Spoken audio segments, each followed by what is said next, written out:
feeling into words. Feel your heart beat. Feel your heart beat in gaps in between where the qualities recede. Feel your heart beat.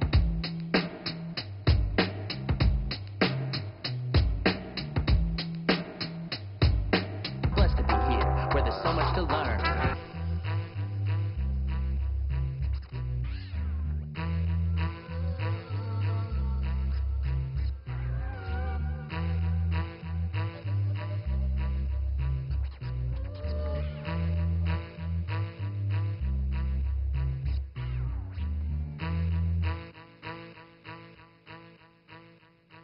Welcome to Twisted Sage Studios. We're going to learn both the physical and energetic aspects used in creating the tensor ring. A quick background on the rings. Slim Sperling, the world-famous geodowser from my beautiful state of South Dakota, discovered and researched the ring technology in the 1980s and 90s. He later referred to these as light life rings. Slim passed on in 2007 and has since worked with those who would listen to get this technology into everyone's hands. I began to make rings in early 2011 after meeting two different people who were creating Slim's tools. When I began constructing rings, there were a few that did not work or put energy out just one side of the ring. There were actually some that we found that were not putting out a healthful and beneficial energy at all. I soon met someone who channeled Slim Sperling. I was given both encouragement and technical advice from Slim on constructing the rings. It was at that point that I began to call upon Slim for assistance in the construction of the rings. So, what exactly is a tensor ring? Well, after a bit of research, I found that John Archibald Wheeler, who coined the term black hole, came up with a mathematical theory of the tensor field, which is found inside the ring. Hence, the generic name of tensor ring was born. How does a tensor ring function? Well, a piece of copper wire has a positive and a negative end to it. When looped on itself, it was found that one side put out a beneficial right-hand spin and the other side a not-so-beneficial energy. What Slim discovered was that when a wire is looped back on itself, twisted, cut to a very specific length, and the ends terminated back onto themselves, a tensor field is created. The rings create a counter-rotating vortex and a column of energy in the form of a light wave. This extends for miles. Hans Becker, a scientifically qualified researcher and inventor, found that the ring oscillates at 144 MHz, or harmonic speed of light. Hans stated that the ring may be the simplest, most efficient source of energy there is, gathering it and condensing it from space. Hans also discovered another ring that contained a frequency of 177 MHz, known as the lost cubit. A cubit is a measure of length. The sacred cubit, also known as the pyramid inch, was used as a standard unit of measure throughout the megalithic world. Most of this information can be found in Cal Garrison's book, Slim's Universe. The new book, Dancing with Water, contains some really good information on Slim and his rings as well. I recommend reading both. Let's quickly discuss the size and frequencies of the rings. A sacred cubit is 20.6 inches in length, and rings made from the sacred cubit length emit a frequency of 144 MHz. The lost cubit is 23.49 inches in length, and rings made from the lost cubit length emit a frequency of 177 MHz. These are the two standard lengths used to create working rings. With these two lengths, we can make rings with 1/2, 1/4, and 1/8 fractions of the cubit length. They will contain the same frequency as the full cubit. Other sizes that seem to function are the 1.5 and 3.5 cubit lengths. We will cover these more in detail for you at the end of the video. Okay, before we begin the physical construction of the tensor ring, we still need to address the energetic side of things. I will do this with a personal story. Earlier in the year, a channeled energy group called the Elders 3 introduced us to the symbol of the water elemental Hetica. This copper tool is also known as a triscale or triskelion. We found that while making Heticas, The crystalline structure of copper retained the person's energy and intentions they had while working with the wire. So, as I began to construct the rings, I had twisted the wire while putting in the intentions of love, joy, happiness, strength, etc. I hand twisted a lot of wire before Slim told me to just use a drill. I now call in those spirits and guides who are there for my greatest and highest good to help infuse the wire with healthful and beneficial energies. I feel that what you put into the wire energetically is a very important aspect to the creation of the rings, just as it is with twisting up hedigas. Without any further delay, we will begin Part 2, the physical construction of the tensor ring. In Part 3 of this video, we will discuss some advanced techniques in the physical construction, such as the use of oxygen and acetylene. After Part 3, there will be a summary of the information from the video. There will also be another section dealing with setting energy and intentions through the use of some easy meditation and visualization techniques. And I've added a bonus at the end of this video, which is called Making the Elementals.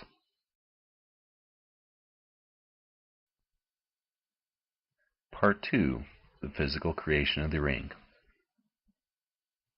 For those of you who do not have access to acetylene and oxygen, we're going to start as I started, and that is with a simple propane torch and silver bearing solder. Now, silver bearing solder is not pure silver. It ranges anywhere from 2% to 4% silver. The rest of it is tin. We use a lead-free solder because it is a much stronger bond. In the next half of this video, we will be discussing the use of oxygen and acetylene and doing brazing. You can use the soldered ring for putting around your faucets, putting around your drinking glasses, and things like that. But it's not recommended to use where there is any kind of a tension on the ring, such as wearing the ring, keeping it in your pocket, etc. It does not work well for creating any spheres or coils. Some of the tools that we'll need today is a propane torch. The silver bearing solder should come with flux. Steel wool, a pair of side cutters, such as a lineman's pliers, a metal file, a vise, and safety glasses. A board that is 1 inch thick, about 2 feet long, and about 4 inches across. We're going to start out with a very easy ring to make, and that is a half sacred cubit. And with this one today, we are going to use a 14 gauge wire. The board is now going to become a multi-purpose tool. We can start with a fencing staple, as pictured, or else you can just use a regular nail as well. We'll pound that into one end of the board. Now if you use a staple, you can run the wire through it. And if you use a nail, you can just hoop the wire around the nail. A good rule of thumb is to start with about 3 times the length of wire that you are looking to use. So with our half cubit length today, we will be using approximately 30 inches of wire. We'll make sure that both ends are even. Put a little hook on the ends of the wire, and then we'll crimp them down tight, so that way they will be able to fit into our variable speed drill. Now we insert both the wires into the variable speed drill and tighten it down. Stand on the board and gently pull on the drill as you are spinning it. The direction of twist on the wire is important as well. We will do a right hand or a clockwise twist on all the wire that we spin. Now this is the part where we work at the wire energetically. We would like to infuse this wire with healthful and beneficial energies. Again, at the end of the video, we will show you some really easy to use meditation and centering techniques. It is very important to be centered and grounded and to be able to call in beneficial energies to assist you in the creation of these tools. And I use my hand as a tool of intention. Basically, all I'm doing is intending energy to enter the wire. You would ask Slim Sperling to be there to help make this a healthful beneficial, and a working tool. So I keep running energy into the wire with intention as I am twisting it. As you slowly twist it with the drill, it'll eventually get tight enough so that the wire breaks off right at your drill tip, as shown here. The wire I would like to be just a little bit tighter, so I will make another little crimp on the end of the wire and reinsert it into the drill. Now I will go slow again, and I'll also be putting a little bit of tension on the wire, pulling back with the drill. Now my wire is sufficiently tight, and this is a judgment call to you. I like to have a little bit tighter wrap in my wires. Next, we cut off the end that is attached to the staple or the nail. As you can see, there are little hatch marks in this board. Now I use a 2-foot board, that way I can put marks on it for both a lost and a sacred cubit, and I use the 2 feet so that way I can fit my full cubits, my half cubits, my quarter cubits, and my 1/8 cubit marks on the board. Next, we have one end that is on a hatch mark for our half cubit. The other end hangs off the board. That is the end that we would cut off with our pliers. After we have cut it, you can see that there's just a little bit of an overhang left, which gives us enough room that we can file both ends of the wire flat. So we're not filing our board. We'll flip our board over and use the other end, and we will hold down the wire and let it overhang as we file it with our metal file. Once you have both ends flattened, you can hold one end on the hatch mark and the other end at the end of your board. Now you will be able to feel with your finger whether you have filed enough off so that there is no overhang, and you will also be able to feel that if you have filed too much off, because we would like this a precise length. And if you file too much off, don't worry about it, throw it in your recycle bucket. Alright, now we have both ends that are squared off. Next, we can hand bend the wire into a hoop. You may need to take pliers and gently bend each end of the wire so that you have a nice free-flowing circle once the wires are butted together. We then take our fine steel wool and we polish up both ends of the wire. This is the water-soluble flux. We do not have to put much flux on the ends. The solder will follow the flux.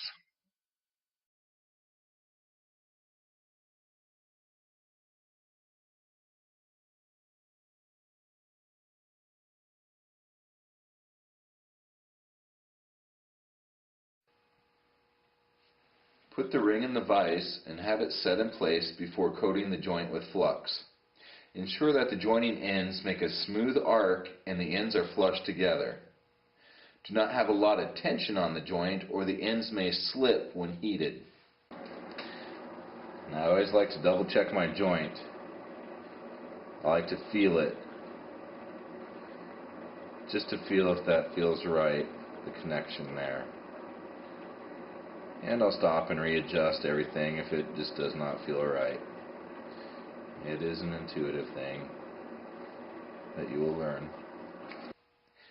If you touch the joint with your fingers, use steel wool to remove the oils from your fingertips.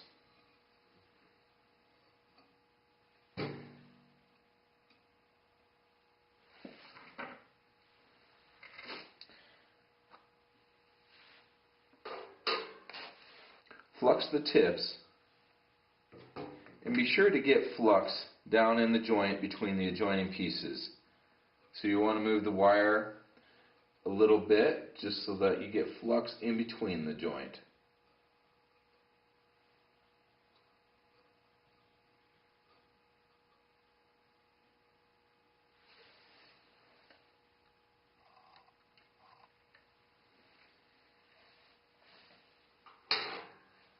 It goes without saying, follow all safety guidelines set out by the manufacturers of tools and the products, as this is not a safety video, and I take no responsibility for anyone's physical well-being while replicating these procedures.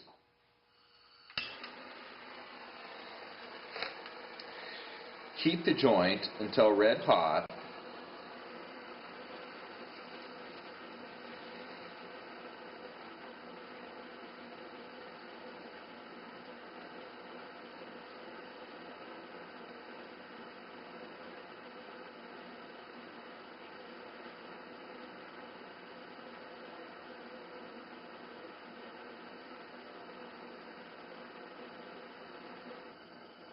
Once the joint is hot, remove the flame as you bring in the solder.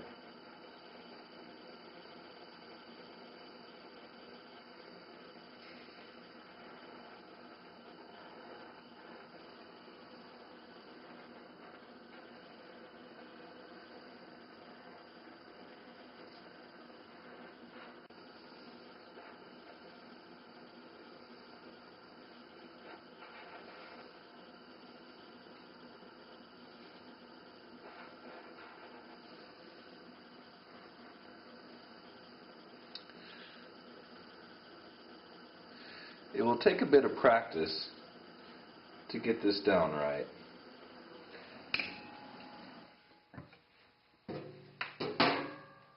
And as it starts to cool off, we can bring in our steel wool and start to clean the ring. And at this point here, once it started to cool off a little bit, we can double check to make sure that we get a decent strong hold on there, that we have a beautifully soldered ring.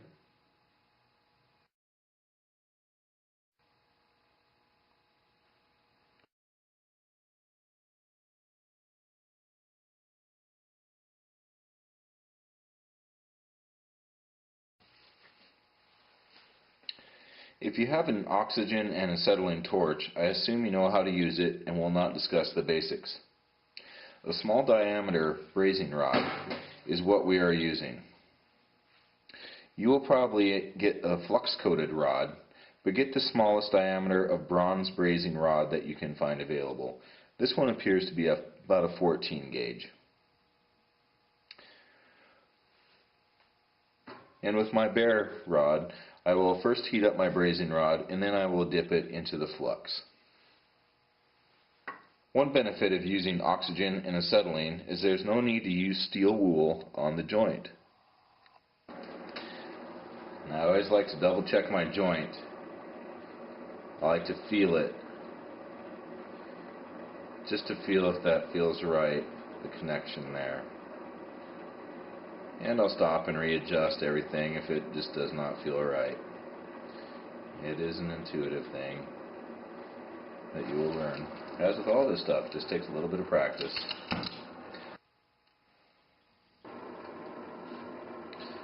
You'll have to go through the flame adjustments, and you'll probably burn through many copper rods in your process.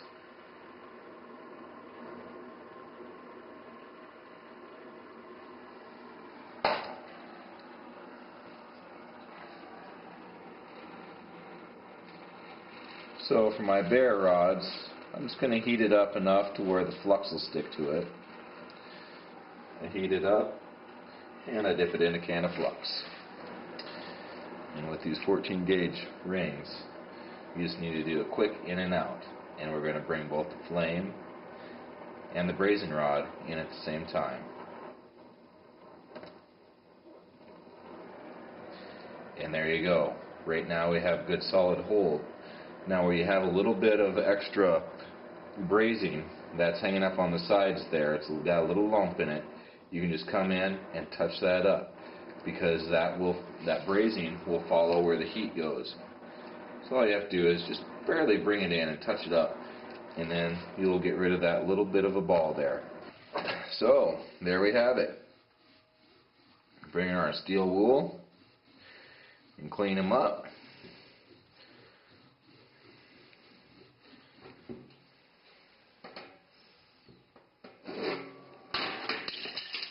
Take them out of the vise, and there we go. There we have a good, solid, strong brazing.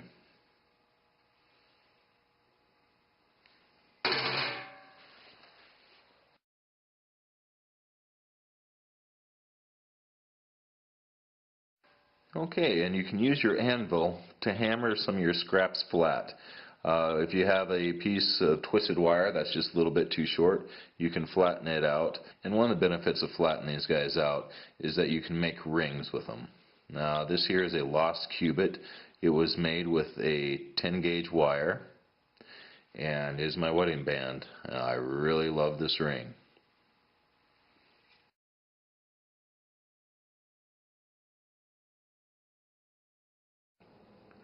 What creates a working tensor ring is that the ends of the wire are short-circuited back on themselves. So when you go and flatten a wire and you put it together as a ring as such, you want to make sure that your end comes back on itself when it is put into full circle. So what you can do is you can make a mark on this wire and you can follow it down and go every other wire and make a mark down here. Then when you put the hoop together, you'll be able to see if it hoops back on itself again, such as this ring.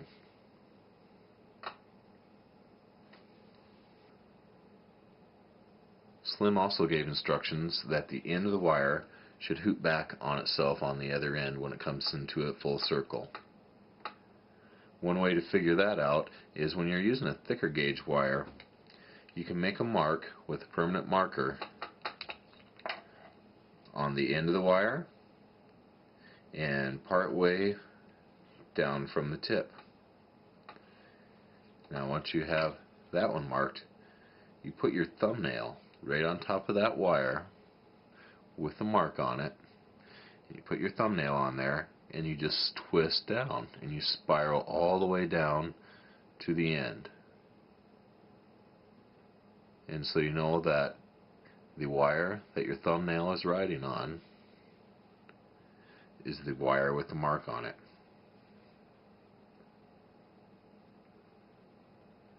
So once you get clear down to the other end, you make a mark on the wire that your thumbnail is riding on.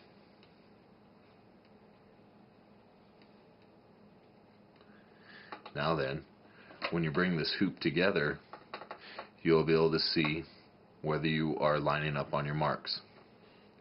Now I have found that when you are working with the smaller 14 gauge wire, that basically you are touching end to end anyway, and we have not found that it really makes any difference in the energies when using these 14 gauge wires. We have found that the rings work whether the ends are butted up exactly or not. I feel that as long as they are making some sort of an electrical connection there, then we have short-circuited and created the tensor field.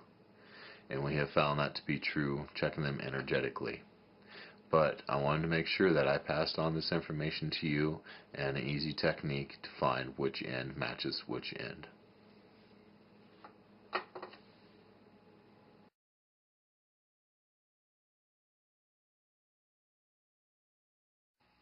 I would also like to give you some tips on wire. A really great way to get your copper wire is to go to reclamation facilities. There, electricians and linemen throw away all kinds of coils and lengths of wire. What I like to do is to just buy a cable of wire. And there you can unwrap your single strands.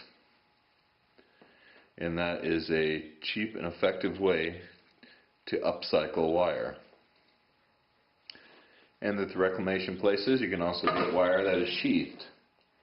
It's a little bit more trouble, but if you find the wire that you're after, you can just cut the sheath off with a good sharp razor knife. And of course, you can find various gauges of wire. Here is some really heavy gauge wire that you use to make your 3.5 cubits. One reason that it took me a while to put this video out was I was unsure about the helpful and beneficial aspects of the rings that everybody creates.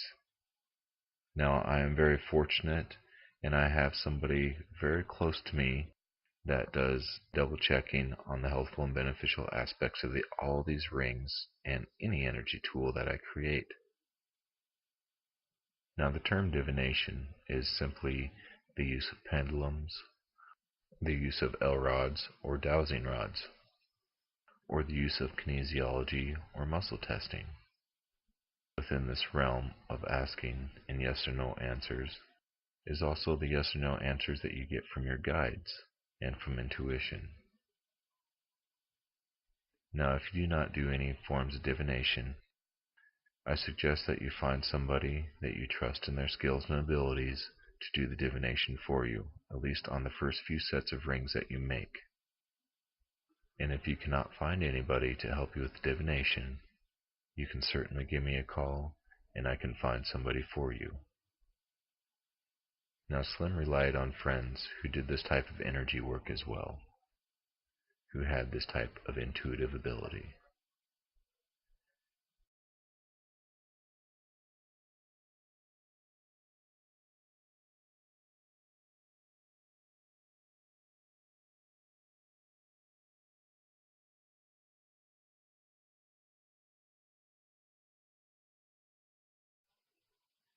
Pictured on the bottom is our 14 gauge. In the middle is a 10 gauge, and the wire on top is an unknown gauge to me. It is what is used in electrical transmission lines. The twisted wire that is pictured on the top is used for our 3.5 cubits. The 10 or 12 gauge is used for regular cubits, 1.5 cubits, and half cubits. You can also hammer them flat and use them as eighth cubits. The 14 gauge wire works great for half cubits, quarter cubits, and eighth cubits. You can also hammer them flat to work as eighth cubits. We have found that a 16 gauge or smaller wire just doesn't work well. We have also found that the super heavy wire used in the 3.5 cubits does not work well for 1.5 or 1 cubit lengths. And these are some basic guidelines to go by. Feeling into words. Feel your heart beat. Feel your heart beat in gaps in between where the qualities recede. Feel your heart beat.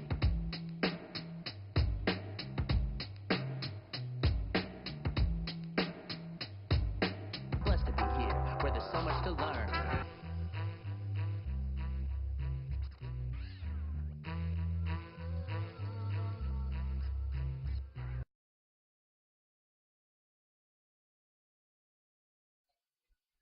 Okay, now we're going to discuss the energetic aspect of creating tensor rings.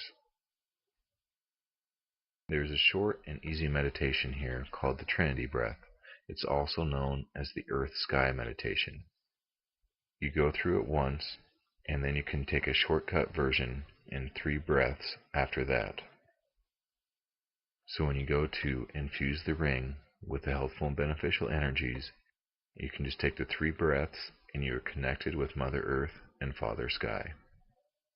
That will ground you and help keep you centered. And once you are grounded and centered, it is a good idea to call in those who walk with you, those that are there for your highest and greatest good. And be sure to call in Slim Sperling as well. Slim is very happy to assist in the creation of these tools. The Trinity Breath. Find a quiet place to lie or sit comfortably on the ground. Close your eyes, relax, and just let your everyday thoughts go. Don't worry about anything, just be in the moment. Forget all else, it'll all still be there if you want it to be. Just simply focus on your breath. Breathing in through your nose, a deep yet easy breath. Breathe out through your mouth. There is no wrong way to do this. Just breathe deeply and comfortably. Using your imagination, imagine yourself sitting on your favorite place on earth. Visualize a beautiful scene from nature. In your heart, feel the love that you have for nature and for Mother Earth.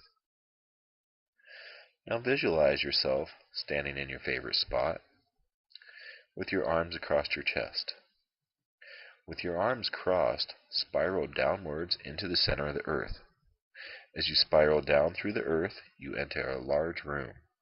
It is lit with a soft glow so you can see. In this room, to your left, there is a lake. As you look around, you will see the spirit of Mother Earth, Gaia.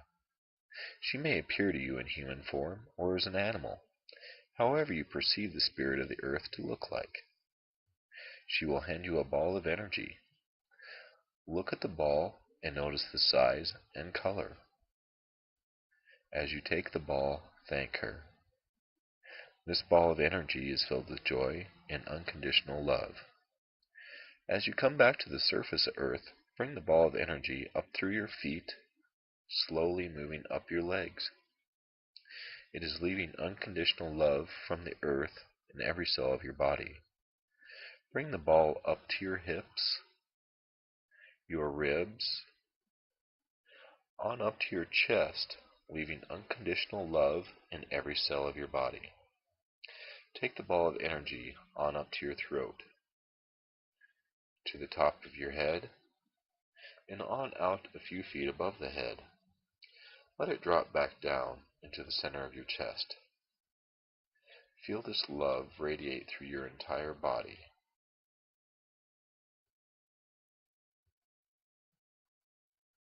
Now, turn your attention to the rest of creation. See a night filled with billions of stars. See the moon above. See the beauty of all that is, and feel the love that you have for everything. We are now going to fly into this night sky. You look back as Earth moves farther and farther away. You fly past the moon and all the planets in our solar system. As you fly by our sun, feel its warmth on your face. We are going past our sun to the universal sun. We are going to the source of everything, to the central sun of all planets and stars. As we near the source of all matter, we see what appears to be a lake on the left of the universal sun. This is Star Lake. You see a figure. It is the keeper of the lake. He beckons you, jump in. What appeared as water is actually energy. You can breathe it in like air. You can swim on top of the lake. You can dive into it and effortlessly glide through the lake. You can sit on the edge and dip your feet in. Dolphins and whales can be found here. Swim and play with them. There are even unicorns standing at the edge of the lake. All the creatures of Star Lake are here to share healing energy with you. The water itself is just simply healing energy. It moves through every cell within your body as you breathe it in.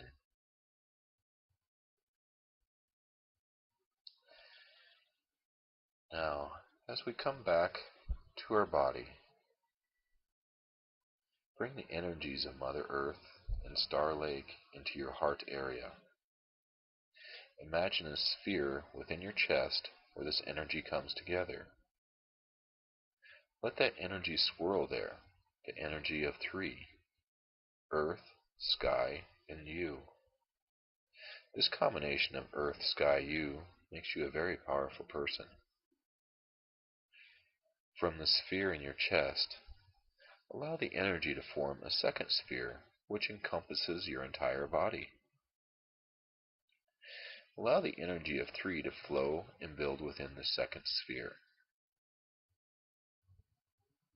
You now have two spheres of flowing energy, the one within your chest and the one around your body.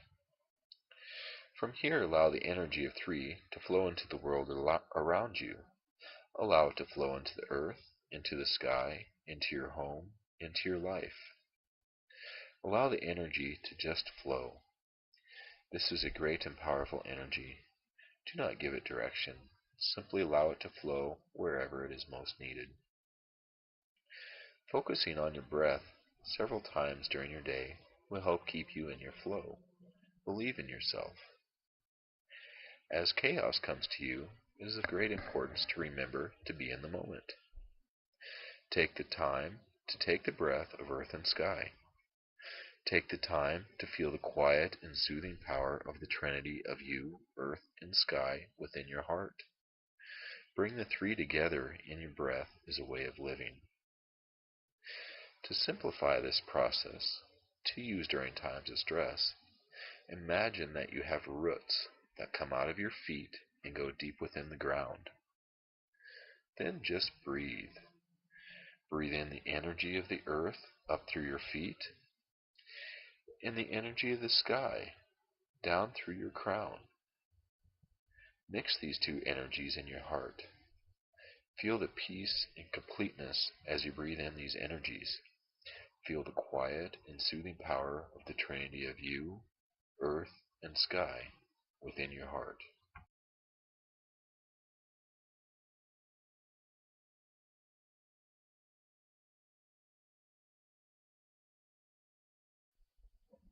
To find more really simple and easy to use meditations and breathing techniques, you can go to theelders3.com. They bring in some wonderful, easy energy, and easy energy is the way to go, hence the tensor rings. I have a website for you to check out. They give free Reiki attunements by distance on a monthly basis. These are very wonderful people that do these, and I highly recommend, whether you are already studying Reiki or any other form of energy healing, I recommend that you receive a Reiki attunement. It will help you run energy through your hands, and it just opens you up energetically.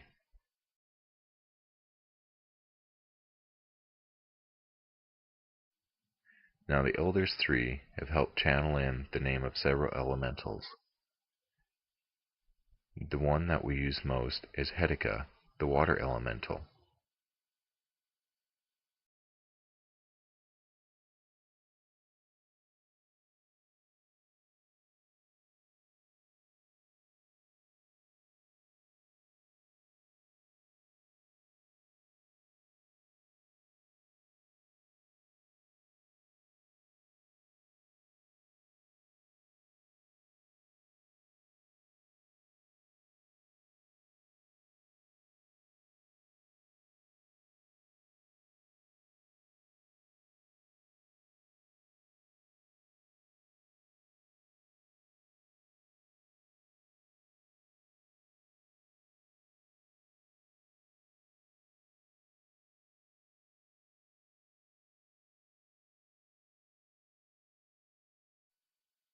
Pictured are the copper constructions of the elements, as given by the Elders 3.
And presented here is a short video on the construction of the Hetica.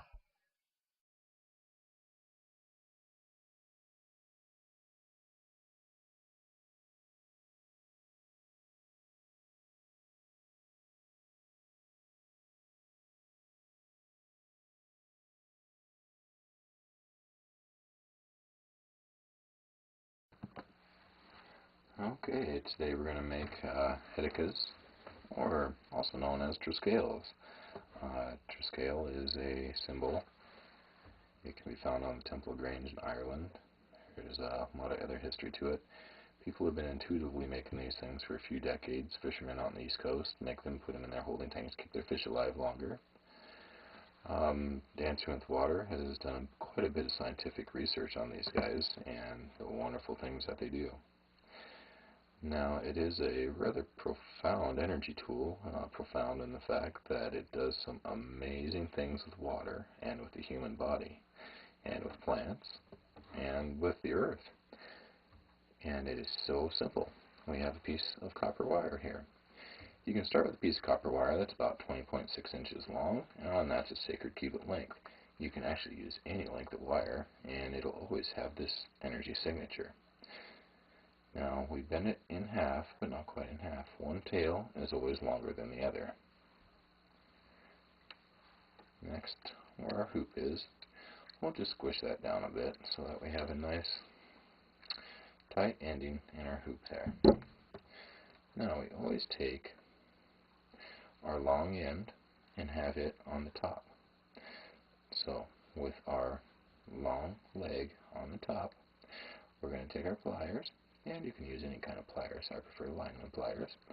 We're going to grab on right in that center, and we're going to bend our long leg up and over so that it comes up and goes in the opposite direction as our first leg. Now, you can play with this over time, but what I've done here is I've just squished that down a little bit to make a nice tight center in the middle. Now then, our long leg, we're going to keep wrapping it over until it is in the same direction as our shorter leg. And you'll notice that it's gotten a little bit shorter because it has a farther distance to go around. Now from here, we're just going to follow one around the other. And we're just going to keep spiraling them around the center. And you'll get a feel of how far to go with these. And I usually go until my ends are about even. Now then, the best way to do this is to take the spiral in your left hand and hold it up facing you. Now then, when you have it facing you, the longer wire will be on top. And with that facing you, we'll take that top wire and we'll bend it towards the central spiral. And we're just making a little hoop here. And we're just going to roll that up until it gets all the way up to that central spiral. So, here we go. I'm just going to roll them on up there. Now, the thing with working with copper is that it is a crystalline structure. And when you're working with any kind of crystalline structure, it takes on energy. And so, when you work with this copper, you should feel a little bit of happiness and joy and gratitude and all those wonderful things versus going into this and being frustrated and angry. And don't worry, you can play with these things no matter what your true scale looks like in the end. They'll always be a helpful and beneficial and working tool.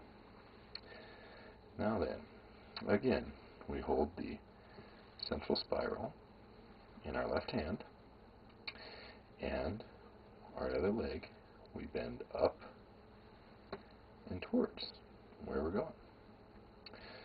So, central spiral, our first leg, and then our second leg, we bend it up and just keep rolling it into the center as well.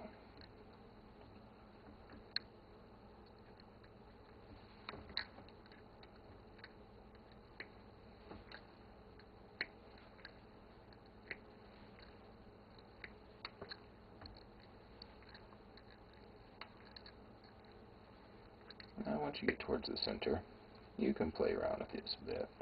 And you can roll one up tighter than the other and get it so that all three legs are about the same length. And that is a Hedeka or true scale. Beautiful tool. Please do your research and play with these guys. Enjoy.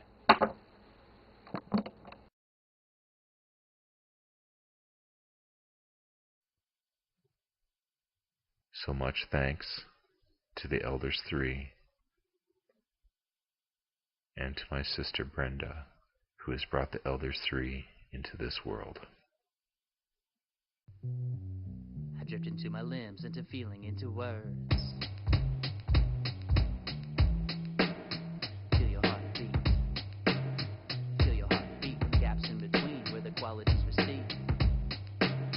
Feel your heart beat.